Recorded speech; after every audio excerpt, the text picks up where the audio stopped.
Dear student, welcome to the सीजा pharmacy classes. तो आज का हमारा टॉपिक है डाइजेस्टिव सिस्टम।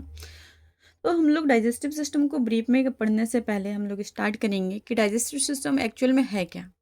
डाइजेस्टिव सिस्टम में हमारे कौन कौन से ऑर्गन्स इन्वॉल्व हैं, कौन कौन से ऑर्गन का क्या क्या काम है, फूड हमारा पासिस कैसे होता है, तो ये हम जानेंगे। तो हम लोग स्टार्ट करेंगे डेफिनेशन ऑफ डाइजेस्टिव सिस्टम। तो सबसे पहले समझेंगे हम लोग डाइजेस्टिव सिस्टम को हम लोग जीआईटी ट्रैक भी कहते हैं। जीआईटी ट्रैक का मतलब होता है गैस्ट्रो इंटेस्टाइनल ट्रैक, जो हमारे स्टमक और इंटेस्टाइन से मिलकर के एक जो बना हुआ एक पाइप है, एक जो ट्रैक है, उसे हम लोग बोलते हैं गैस्ट्रो इंटेस्टाइनल ट्रैक। जो डाइजेस्टिव सिस्टम की स्टडी करते हैं हम लोग, तो वो था हमारा गैस्ट्रोएंटेरोलॉजी। गैस्ट्रोएंटेरोलॉजी क्या है, हमारे मेडिकल साइंस की एक ब्रांच है, जिसके अंदर हम लोग क्या करते हैं, स्टमक और इंटेस्टाइन के बारे में हम लोग इंटायर स्टडी करते हैं। उसे हम लोग गैस्ट्रोएंटेरोलॉजी बोलते हैं। और जो स्टमक और इंटेस्टाइन को देखने वाले जो डॉक्टर्स होते हैं, उन्हें हम लोग बोलते हैं गैस्ट्रोएंटेरोलॉजिस्ट। ओके, सो हम लोग नेक्स्ट आज इसकी डेफिनेशन देखेंगे। Digestive system described as a group of organs that work together to intake food and liquid, break down them into absorbable substance for energy, growth, tissue repair, and eliminates unsoluble waste. It means जो हमारा digestive system है, ये हमारा mouth से लेकर के हमारा जो ये पूरा बना हुआ है, ये जो हमारा एक कैनाल टाइप का स्ट्रक्चर है, ये हमारा पूरा एक क्या है, हमारा डाइजेस्टिव सिस्टम है। तो जो डाइजेस्टिव सिस्टम है, ग्रुप ऑफ ऑर्गन से मिलकर के बना हुआ है। जैसे कि हम देख रहे हैं यहाँ पर हमारा ईसोफेगस है, ये माउथ है, ये हमारा लीवर है, ये हमारा गॉल ब्लडर है, बाइल डक्ट है, ये हमारा स्टमक है, ये हमारा पैनक्रियाज है, लार्ज इंटेस्टाइन, स्मॉल इंटेस्टाइन। तो ये क्या हमारे ग्रुप ऑफ ऑर्गन्स है, और ये जब ग्रुप ऑफ ऑर्गन्स एक साथ कंबाइंड होते हैं तो जो हमारा एक नया सिस्टम बन के रेडी होता है, वो हमारा होता है डाइजेस्टिव सिस्टम। अब ये जो हमारे ग्रुप ऑफ ऑर्गन्स है, इनका एक टारगेट होता है कि उद्देश्य इस ऑर्गन का, इस सिस्टम का एक कार्य होता है कि इसका कार्य क्या है कि खाने और पानी को इनटेक कराना है। जो भी हम खाना पानी खाते हैं तो क्या होगा, intake of the food and liquid. यहाँ माउथ की तरफ फूड और लिक्विड का क्या होगा, इनटेक होगा। इनटेक होने के बाद जैसे वो फूड और लिक्विड को क्या करेगा, स्मॉलर पार्टिकल में ब्रेक डाउन कर देगा। स्मॉलर पार्टिकल में ब्रेक डाउन करने के बाद उसे सॉल्युबल फॉर्म में कन्वर्ट कर देगा। जब वो सॉल्युबल फॉर्म में कन्वर्ट हो जाएगा तो वो हमारे किसके लायक रेडी हो जाएगा, वो हमारा रेडी हो जाएगा फॉर द एब्जॉर्प्शन। तो जो लार्ज पार्टिकल थे, हमने फूड और वाटर जो कंज्यूम किया, कंज्यूम करने के बाद वो हमारा डाइजेस्टिव सिस्टम के थ्रू लार्ज पार्टिकल से स्मॉलर पार्टिकल में कन्वर्ट होगा, और स्मॉलर पार्टिकल में कन्वर्ट होने के बाद वो सॉल्युबल फॉर्म में कन्वर्ट होगा। सॉल्युबल फॉर्म में कन्वर्ट होने के बाद उसका क्या होगा, एब्जॉर्प्शन हो जाएगा। साथ ही साथ ये एब्जॉर्प्शन क्यों होता, for the repair, for the growth and for the repair, growth and eliminate and energy providing of the body. ये जो बॉडी है, जो खाने का हमारा ब्रेक डाउन होता है, ये क्यों होता है, जिससे कि हमारी बॉडी की रिपेयरमेंट हो सके, बॉडी की ग्रोथ हो सके, बॉडी में हमारी एनर्जी मिल सके, बॉडी में अगर हमारे कहीं डैमेज हो रहा है तो हीलिंग हो सके, तो बॉडी को हमारे इंटायर न्यूट्रिएंट्स मिल सके, बॉडी में एटीपी का फॉर्मेशन हो सके। इसके बाद क्या होता है, कुछ हमारा जो पार्टिकल होता है फूड का, वो क्या होता है, हमारा बचा रह जाता है, जो हमारा सॉल्युबल फॉर्म में कन्वर्ट नहीं हो पाता है। तो उसे हमारा जो जीआईटी ट्रैक वो क्या करता है, उसे अनसॉल्युबल फॉर्म में कन्वर्ट करता है।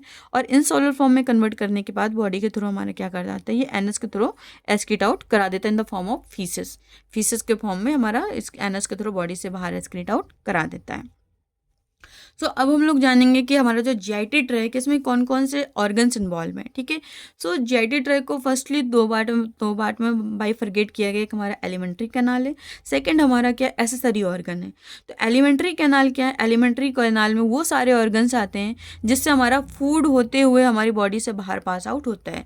जैसे माउथ से हम फूड क्या करते हैं, कंज्यूम करते हैं। इसके बाद हमारा फेरिंग्स में आता है, फेरिंग्स के बाद हमारा ईसोफेगस में आता है, ईसोफेगस से होते हुए हमारा स्टमक में जाता है, स्टमक से हमारा स्मॉल इंटेस्टाइन में जाता है, स्मॉल इंटेस्टाइन से हमारा लार्ज इंटेस्टाइन में जाता है, और लार्ज इंटेस्टाइन से जिसका अनस्टेबल रेजिड्यू होता है ना, इसके थ्रू बॉडी से बाहर जाता है। तो ये जो पूरी सीरीज है हमारी, जो एक पूरा हमारा कनेक्टेड ट्यूब है, ये हमारा क्या कहलाता है, पूरा alimentary canal of the digestive system. लेकिन होता क्या है कि केवल एलिमेंट्री कैनाल हमारे खाने का डाइजेशन नहीं कर पाता है। तो खाने को डाइजेस्ट कराने के लिए इसमें कुछ और भी ऑर्गन्स इन्वॉल्व होते हैं, जिसमें खाना तो नहीं जाता है, लेकिन वो जो ऑर्गन्स वो डिफरेंट टाइप के एंजाइम्स और जूसेस का फॉर्मेशन करते हैं, जो हमारे स्टमक और इंटेस्टाइन में आने के बाद हमारे खाने के डाइजेशन को इन्हांस कराता है। तो वो हमारे आते हैं एसेसरी ऑर्गन, वो ऐसे ऑर्गन जिनमें खाना हमारा नहीं जाता है। जैसे हमारा लीवर हमारा एसेसरी ऑर्गन है। तो यहाँ से हमारा जब खाना आएगा तो लीवर में नहीं जाएगा, लेकिन लीवर हमारा क्या करेगा, कुछ एंजाइम्स और जूस को सिक्रीशन कराएगा, और वो जूस और एंजाइम हमारे स्टमक में जाएंगे और इंटेस्टाइन में जाएंगे और खाने के डाइजेशन को स्टार्ट कराएंगे। नेक्स्ट दूसरा हमारा आता है पैनक्रियाज। पैनक्रियाज के अंदर भी हमारा खाना नहीं जाता है, ठीक है, लेकिन पैनक्रियाज का बहुत बड़ा रोल है खाने के डाइजेशन में। तो पैनक्रियाज हमारा क्या करता है, कुछ एंजाइम्स और हमारे जूस को सिक्रीट करते हुए एंजाइम्स और जूस हमारे क्या होते हैं, इंटेस्टाइन में और हमारे स्टमक में जाते हैं और खाने के डाइजेशन को परफॉर्म कराते हैं। इसमें हमारा आता है बाइल डक्ट आता है और हमारा बाइल गॉल ब्लैडर आता है। बाइल डक्ट और गॉल ब्लैडर भी क्या हमारे एसेसरी ऑर्गन्स, ये हमारे बाइल जूस को क्या करते हैं, स्टोर करता है, और बाइल डक्ट के थ्रू क्या करता है, हमारे जो जूस है बाइल जूस को हमारे इंटेस्टाइन में और हमारे स्टमक में सेंड करता है, जिससे कि हमारा खाना प्रॉपर डाइजेस्ट हो सके, ठीक है। तो नेक्स्ट हमारे यहाँ से स्टार्ट, अब हम लोग वन बाय वन डिस्कस करेंगे कौन से हमारे एसेसरी ऑर्गन है और कौन से हमारे एलिमेंट्री कैनाल है। सो हमारा mouth, first part of the GIT track हमारा माउथ आता है। माउथ के बाद हमारा क्या होता है, यहाँ पर एक ओपनिंग होती है जिसका नाम होता है फेरिंग्स। फेरिंग्स के 3 पार्ट्स होते हैं, ओरोफेरिंग्स, लैरिंगोफेरिंग्स और नेजोफेरिंग्स। इसकी 3 ओपनिंग है। और इसके बाद हमारा आता है यहाँ पर क्या एक, इसके बाद जैसे ही हमारा फेरिंग्स खत्म होता है तो इसके जस्ट बाद हमारे स्टार्ट हो जाता है ईसोफेगस। लेकिन फेरिंग्स और ईसोफेगस को आपस में कनेक्ट करने वाला एक जॉइंट होता है, जिस जॉइंट का नाम होता है ईसोफेरिंजियल जंक्शन, ठीक है। लेकिन एक और दिक्कत होती है कि जो हमारा फेरिंग्स, यहीं से हमारा एक और ट्यूब स्टार्ट होता है जिसको हम लोग बोलते हैं विंड ट्यूब। ये हमारा क्या हो गया, ये हमारा फूड पाइप हो गया और ये हमारा विंड पाइप हो गया, और ये दोनों की ओपनिंग हमारी फेरिंग्स में होती है। तो हमें क्या करना, जब हम खाना खाते हैं तो हमें, हमारी बॉडी में क्या होता है, खाना हमारा विंड पाइप में ना जाए और जो हमारी हवा वो हमारी फूड पाइप में ना जाए। तो इसको प्रिवेंट करने के लिए यहाँ पर एक हमारी लिड लगी होती है और उस लिड का नाम होता है इपीग्लॉटिस। इपीग्लॉटिस का काम क्या होता है, जब हम खाना खा रहे होते तो ये विंड पाइप को क्लोज कर देता है, ठीक है। जब हम सांस ले रहे होते तो ये हमारे फूड पाइप को क्लोज कर देता है, जिससे कि खाना हमारा विंड पाइप में नहीं जा पाता और हमारा जो एयर है वो हमारा फूड पाइप में ट्रैप नहीं हो पाता है। नेक्स्ट हमारा ये ईसोफेगस आता है। ईसोफेगस, अब हमारा ईसोफेगस क्या होता है, यहाँ पर जाकर के स्टमक से कनेक्ट हो जाता है। ईसोफेगस का जो हमारा लोअर स्फिंक्टर है वो हमारे स्टमक के फर्स्ट पार्ट से क्या होता है, कनेक्ट होता है। तो जैसे हम लोगों ने ग्रीन कलर से सिंबलाइज कर रखा है। तो ये जो कनेक्शन है ईसोफेगस और स्टमक के बीच का, जो कनेक्शन है, जो जंक्शन है, इस जंक्शन का नाम है गैस्ट्रो ईसोफेजियल जंक्शन। यहाँ से हमारा ये स्टमक होता है, यहाँ से फूड पास होते हुए हमारे स्टमक में आता है। अब ये स्टमक हमारा जाकर कनेक्ट हो जाता है स्मॉल इंटेस्टाइन से। तो स्टमक का हमारा लार्ज पार्ट और हमारे स्मॉल इंटेस्टाइन का फर्स्ट पार्ट, स्टमक का जो लार्ज पार्ट है वो हमारा पाइलोरस होता है, स्टमक का इंटेस्टाइन का जो फर्स्ट पार्ट होता है वो हमारा ड्यूडनम होता है। तो इनका जो आपस में जंक्शन होता है वो पाइलोरस और ड्यूडनम के बीच में होता है, जिस जॉइंट को हम लोग बोलते हैं पाइलोरो ड्यूडनल जंक्शन, जिसे हमने ग्रीन कलर से सिम्बलाइज कर रखा है। अभी हमारा जो स्मॉल इंटेस्टाइन है ये हमारा क्या करता है, एंटर करता है, ये हमारा पूरा यहाँ पर पे फैला हुआ था, नेट लाइक स्ट्रक्चर बना के रखता है।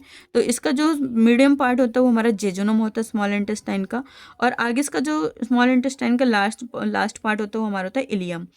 अब जो इलियम है और ये हमारा किससे कनेक्टेड होता है, लार्ज इंटेस्टाइन से। तो लार्ज इंटेस्टाइन का कौन सा पार्ट, सीकम, लार्ज इंटेस्टाइन का सीकम वाला पार्ट, लार्ज इंटेस्टाइन का सीकम वाला पार्ट और स्मॉल इंटेस्टाइन का इलियम वाला पार्ट, इन दोनों का आपस में क्या होता है, कनेक्शन होता है, और इस जंक्शन को बोलते हैं हम लोग इलियोसीकम जंक्शन, ठीक है। इसका जो एंड पार्ट आता है वो हमारा होता है अपेंडिक्स। अपेंडिक्स पहले के टाइम में बहुत बड़ी साइज होता है, जैसे हम लोग टेल बोलते थे, क्योंकि पहले के लोगों का जो खाना था, जो फूडिंग था, वो बहुत ही जटिल फूड था, जिसको डाइजेस्ट करने के लिए एक्स्ट्रा अपेंडिक्स की जरूरत पड़ती थी। लेकिन धीरे धीरे क्या हुआ, जैसे ह्यूमन एवोल्यूशन का डेवलपमेंट हुआ, तो डेवलपमेंट के साथ देखा गया कि खाना हमारा बहुत ही सिंप्लीफाई होता जा रहा है, जिसको डाइजेस्ट करने के लिए हमारा जीआईटी ट्रैक इनफ है। तो धीरे धीरे आज के टाइम में क्या हो रहा है, जो अपेंडिक्स उसका साइज क्या होता जा रहा है, रिड्यूस होता जा रहा है।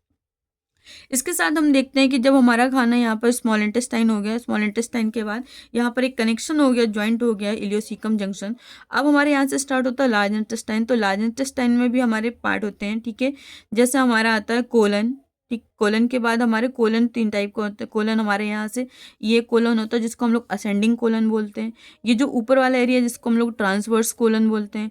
ये जो नीचे की तरफ कोलन आता है इसे हम लोग डिसेंडिंग कोलन बोलते हैं। जो यहाँ पर सिग्मोइड है, जो हमारा कर्व शेप का, इसको हम लोग क्या बोलते हैं, सिग्मोइड कोलन बोलते हैं। नेक्स्ट हमारा ये रेक्टम होता है, एनल कैनल होता है, और ये हमारा एनस है। तो जो हमारा जीआईटी ट्रैक है, जीआईटी ट्रैक का जो फर्स्ट पार्ट है वो हमारा माउथ होता है, जो लास्ट पार्ट होता है वो हमारा एनस होता है। माउथ से हम लोग इंजेक्शन करते हैं और हमारा जो एनस वाला पार्ट है यहाँ से हम लोग डिफिकेशन करते हैं। डिफिकेशन मीन्स यहाँ से हम लोग वेस्ट मटेरियल को बॉडी से बाहर एक्सक्रीट आउट कराते हैं। इसके साथ साथ इसमें हमारे ये एक लीवर है जो कि हमारा एसेसरी ऑर्गन है, क्या करेगा, डिफरेंट टाइप के एंजाइम और जूसेस का सिक्रीशन कराएगा और वो एंजाइम और जूसेस क्या करेंगे, हमारे खाने के डाइजेशन में हेल्प करेंगे। नेक्स्ट है हमारा बाइल गॉल ब्लैडर है और हमारा क्या है, बाइल डक्ट है।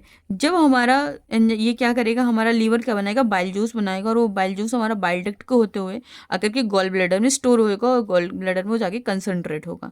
जब हमारी बॉडी को रिक्वायरमेंट होगी डाइजेशन के लिए बाइल जूस की, तो बाइल जूस हमारा अगेन बाइल डक्ट को होते हुए हमारा स्मॉल इंटेस्टाइन और जीआईटी ट्रैक में पहुंचेगा और खाने के डाइजेशन को स्टार्ट करा देगा। सेकेंड है हमारा पैनक्रियाज। पैनक्रियाज क्या हमारे एक मिक्स ग्लैंड है, आधा पार्ट इसका एक्सोक्राइन होता है और आधा पार्ट इसका एंडोक्राइन होता है। ये भी क्या करता है, डिफरेंट टाइप के जूसेस को बनाएगा और वो जूसेस हमारे स्मॉल इंटेस्टाइन और लार्ज इंटेस्टाइन में जाएंगे, वहाँ पर क्या करेंगे, खाने का डाइजेशन करेंगे। ठीक है। अब अगर हम लोग बात करते हैं, यहाँ से कुछ क्वेश्चन अराइज होते हैं कि first part of the GIT track तो वो हमारा माउथ होता है, last part of the GIT track वो हमारा एनस होता है। जीआईटी इंजेक्शन हम बॉडी के किस पार्ट से करते हैं, तो हम लोग खाने और पानी का जो इंजेक्शन करते हैं वो माउथ के थ्रू करते हैं। इसके बाद खाने का जो हम लोग एक्सक्रीशन करते हैं, जो डिफिकेशन करते हैं, वो थ्रू द एनस करते हैं। अब ये जो हमारा पूरा एनल हमारा जो एलिमेंट्री कैनाल इसकी जो पूरी लेंथ है वो होती है हमारी 10 to 8 मीटर। अगर हमारा वीडियो पसंद आया हो तो लाइक करें, सब्सक्राइब करें और शेयर करें।